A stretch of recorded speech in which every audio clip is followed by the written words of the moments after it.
Hi everybody. I apologize for the delay, but I wanted to show you guys how to create a box template in Illustrator. At this stage, it's probably one of the more important things to learn. Um, this is a box that I've based off of just a regular cereal box. The large side dimensions are 8 inches by 10 inches, or sorry, by 12 inches, and then the sides are 2 inches wide. Um, so I'm going to go through how to set up kind of the margins for the box and then also how to know where the bleed is. Basically, the black lines are where you would cut. Um, you put in some dotted lines for folds, and then obviously the red is the bleed. So I'm going to start over here with a new artboard. I don't know what that is. And just go ahead and start with the sides of the box. This is pretty easy. So I've got the rectangle tool. I'm just going to click and enter the dimensions. So this is going to be 8 inches by 12. And then I'm just going to do another rectangle, this time at 12 or 2 inches wide by 12. Now, by default, Illustrator will give you what's called Smart Guide. So you can see anytime I roll over an object, there's this green text that'll pop up and it'll tell me what different points are, like if there's an anchor point or if it's a path, if it's the center of an object, and so on.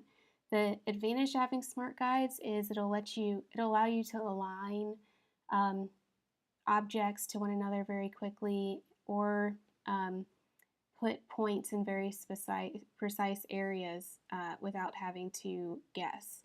So I just made this new rectangle, and since Smart Guides is on, I can just drag it over and it just kind of clips on to the larger box. If you do want to change the Smart Guides at any point in time, you go to View and go down to Smart Guides and deselect that. There's also the feature Snap to Point. So if you deselect that, then you won't get the nice snapping to shapes together. So it just depends on how you like to work. For the most part, I think this feature works pretty well, but there are times when Illustrator doesn't want to work the right way, so I just end up not using it. Okay, so I'm going to duplicate the larger rectangle and drag it over.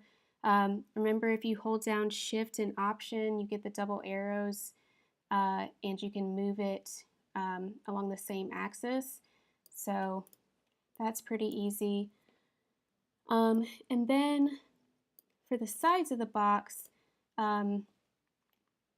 this one side over here will be the full 2 inches wide, but the one over here on the left-hand side, if you look at this one, it's actually shorter. So I'm going to make another rectangle and make this 1.5 inches wide. And then that goes there. So that's one big portion of the box. The next step is to start making all these tabs. For the most part, the tabs are easy. The ones here on the bottom are really straightforward, so I'll actually start with those. When I was looking at the cereal box, I noticed that these tabs at the bottom are actually shorter than the width of these sides of the box, and that's so that when it all gets folded together, you don't have, I guess so there's just enough overlap for things to get glued or to fit into one another really nicely. So I am going to make another rectangle This time the width is going to be 8 and the height is going to be 1.5, not 2 inches. And I'll just click that to the bottom there. And then you notice these tabs are tapered in on one side, and that's so everything can fold more easily on top of one another. So to quickly do that, I'm going to grab my direct selection tool or the white arrow, and I'm going to click and drag over this lower left point. I'm going to hold down Shift and press the right arrow key on my keyboard and just move it over twice. So when you do that, by holding down Shift, it moves the point over in increments of 10. So I essentially moved it over by 20 points. So I'll do the same to the right side, 1, 2. And so that should be enough to make this a fully functioning tab. And this same shape is going to go over here on the, we'll say it's the back of the box. These smaller tabs for the sides, I'm actually just going to take these larger tabs and just squish them smaller. This is probably one of the few times I'll say it's okay to do this. So I've duplicated this. I'm going to go over to the right hand side and just move this whole shape over. Smart Guides will tell me where it's moved to and just kind of lock into place. And that's essentially that tab, and I'll do the same thing over here. I do not need to have a tab down here. I've got my 4 tabs already. This piece is essentially just going to get glued, so you're not going to be putting any artwork or text or anything there. Okay, now the top tabs are a little bit trickier. And what you'll probably end up having to do is printing out a test of your template at some point and cutting out the template and assembling it to make sure all the tabs work and the dimensions are right. So in this case, the box I was looking at had this really cool tab where it's got these nice rounded corners and the lips fit together really well. So I tried my best to emulate that. Just like some of the other tabs, it's not 2 inches high, it's actually less than that. And the way I did this, it took some trial and error. But what I'm going to do is I'm going to make a box that's 8 inches wide, and I'm going to have the height at 2 because that is the final height that the 2 tabs folded together will make. So this is pretty much my guide. And actually what I'm going to do, since I don't actually need the shape, is I'm actually going to convert this shape into a guide so I can use it for reference. So I've got this shape selected. I'm going to go to View, Guides, and Make Guides. And so it automatically converts this shape into guides. I can still select this, but I can't put color in it or anything like that. If I want to lock the guide so I can't pick it up and move it, I'm going to go to View, Guides, and Lock Guides. There's also a key command for that if you want to quickly turn that on or off. Okay, so to build these 2 tabs, it needs to have 2 rectangles that overlap one another and then have these tabs cut out. So I'm going to start off just trying this with a rectangle that's 1¼ inches high.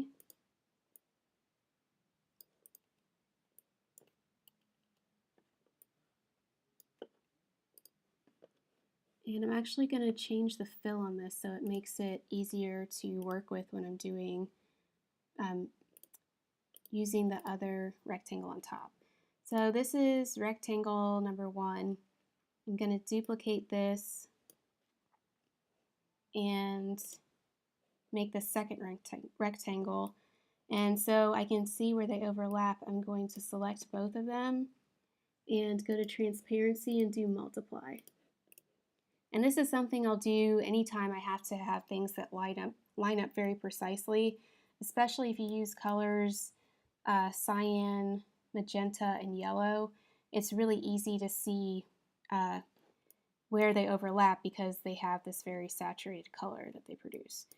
So for the tab that comes up, I'm actually just going to use this tab shape that I already have, just making sure there's less work involved.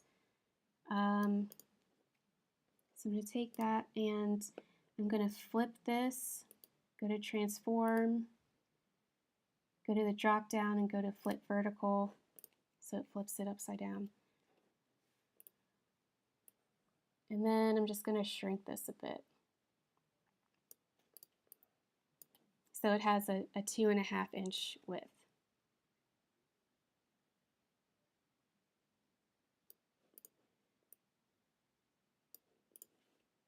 So I've got that set up and I'm going to go back over to this shape and just check things. So essentially this tab is going to be the same width as that overlap. So I'm just going to drag it up and the smart guides will just automatically snap it to where it needs to be.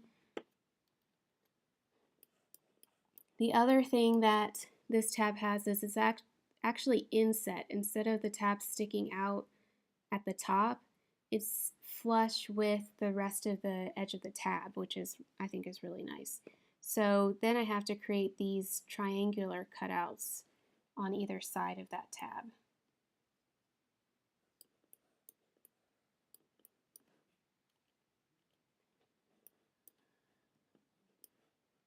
Before I do that, I'm going to select all of these and make sure that they're centered, and they are. I'm actually going to move these side anchors in a little bit more.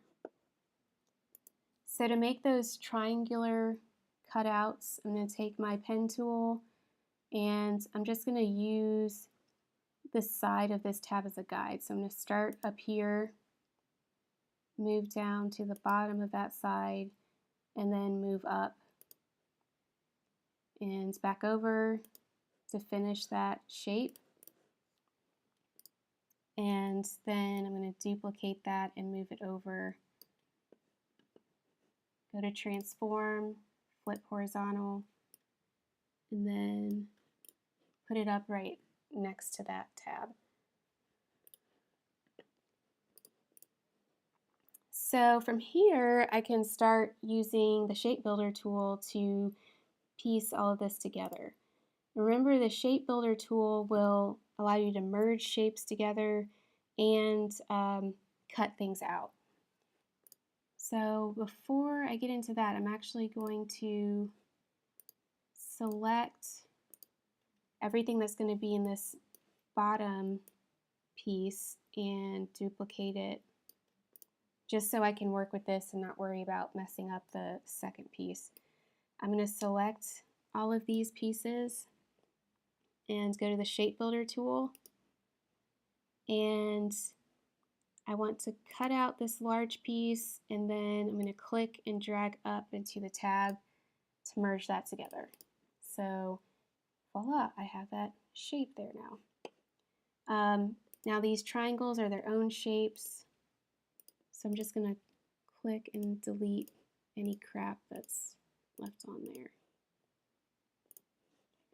And I think there are some extra points under there, so I'm just using the pen tool to delete any unnecessary points.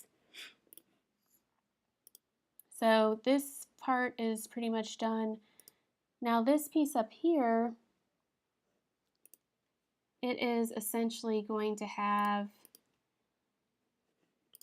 it's essentially going to have the same cutout from the tab, but if you look over here, whoops, if you look over here, that cutout doesn't go as deep into the side as this tab actually is. If it was the same depth as this, then the tab wouldn't actually have anywhere to go inside. So I'm just going to start off by cutting out this tab shape, but then I'm going to make some adjustments later on. So I'm going to select both of these shapes, use Shape Builder, just click and get that magenta shape. I'm going to delete that void, and so now I have these two shapes. So you can see what I'm saying. If I put these together, hold on, let me change. I'll put color back in this so it's easier to see.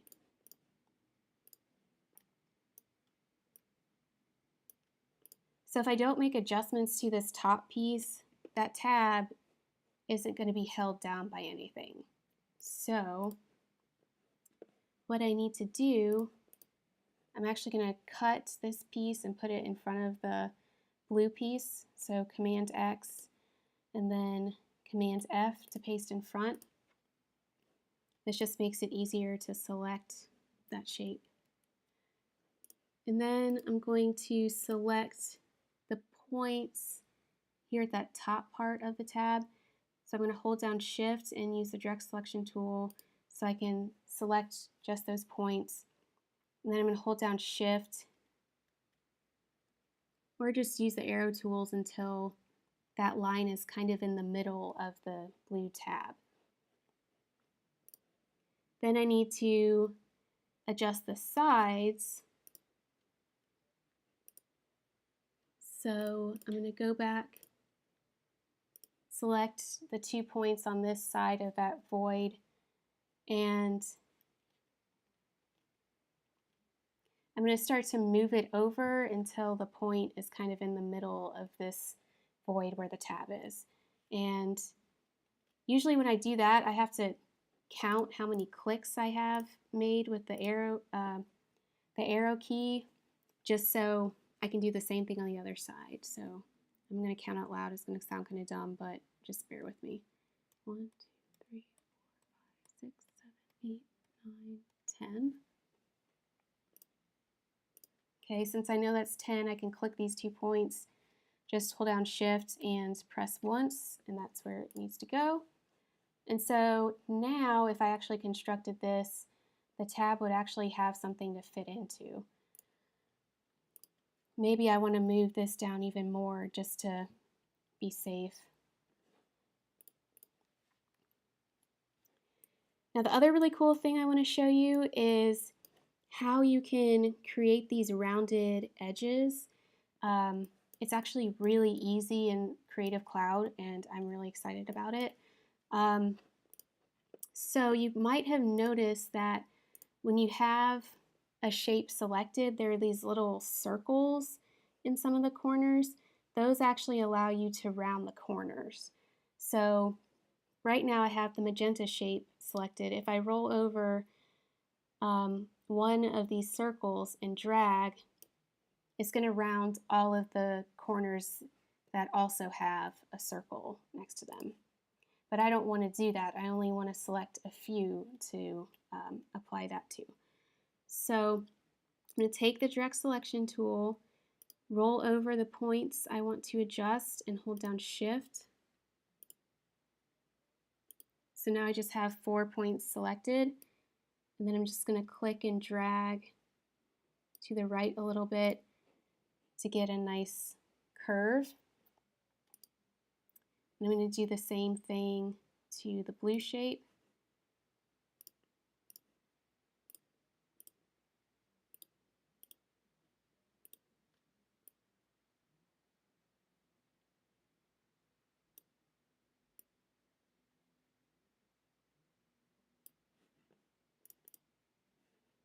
So there I have a nice kind of cool curved edge.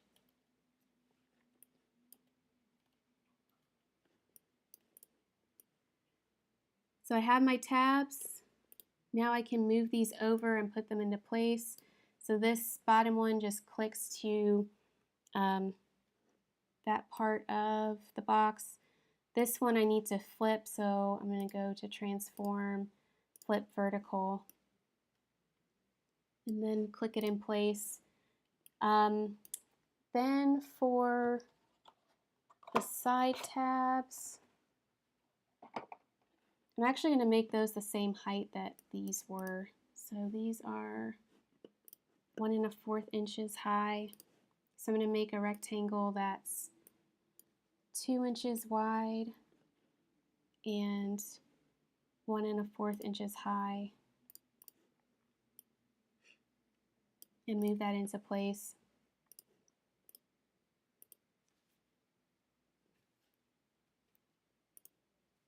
And then select individual points to move those tabs over. The other option, of course, is just to take one of these and duplicate it. Go to transform, flip vertical, snap it into place, and then go to the top of the shape and move it down until it's at the height I want. But I'm just going to do this way for this. Duplicate that, move it over. There, I've got all of my tabs. So now I'm just going to make all of these the same color. You'll notice on this box I have dotted lines. So to do that, I'm going to select the 4 sides of the box, do Command X to cut them, and Command F to paste them in front. And then I'm going to go to the stroke menu and put in a dashed line. You can change the size of the dash and the gap in between, but I just need something to where I can see it. So, and you can tell I had to put this shape in front because otherwise I wouldn't see the dotted line. So, for example, if I cut this and put it in the back, you can't see the dotted lines on 3 of the sides, so it defeats the purpose. So this is all done. Let's see, actually this one just needs to be, no, that's right, we'll just leave it. So in terms of layers, I have this layer with the template on top, and it's called Trim and Fold Marks. This is something that I would probably want to print later on, but I might change the color to something that's a little bit lighter, a little bit darker than the background, so that way when I go to cut it out, it's not as obvious. Oh, actually, and before I do that, I also need to taper in the sides over here, so I'm just going to do that really fast.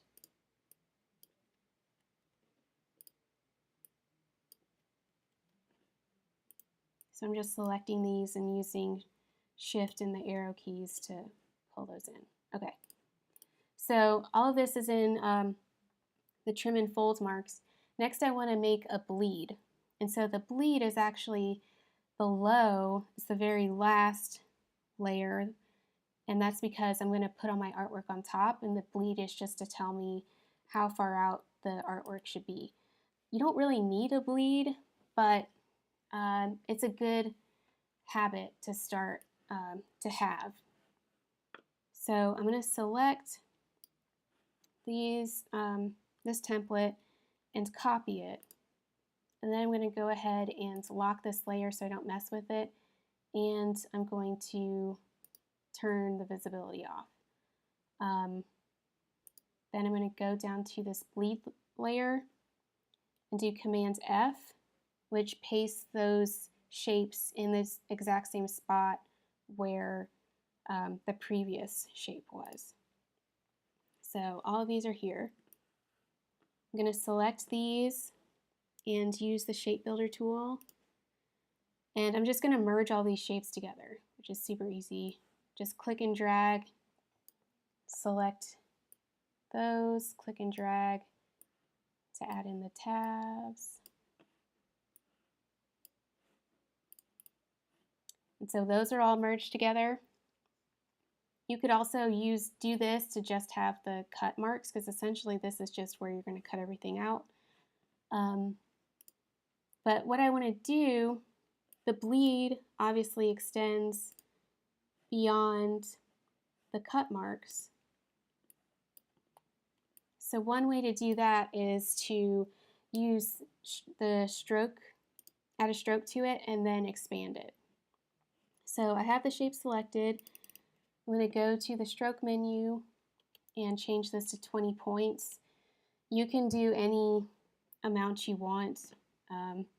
20 seems to it looks like a good amount, so that's why I'm doing it. The aligned stroke, I want it to be outside of the shape.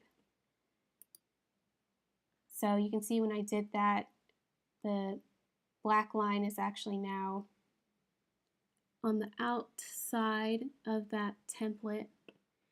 And then because I like rounded corners, I'm just going to do a rounded corner. It's not necessary, I like it. Okay, then I'm going to go up to Object and expand Appearance. And what that does is it converts the stroke into a vector object.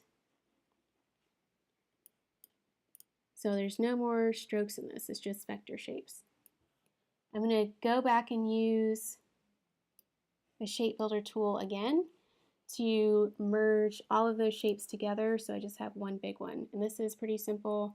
I've got everything selected, just going to click and drag, and there, I've got my shape. At this point, I'm going to put in a red stroke.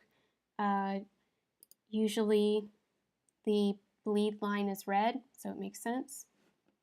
I could take out the fill, but if it's white, that works too. Doesn't really matter. Oh, what's that thing? Okay, I don't know what that is.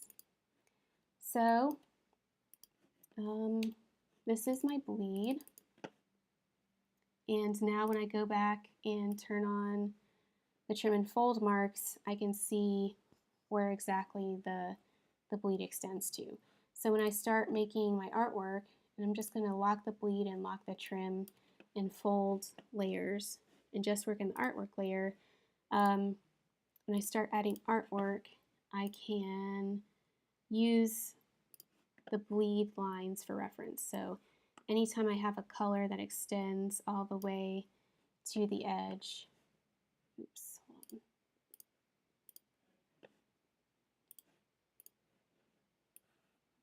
Take the fill out of these. There.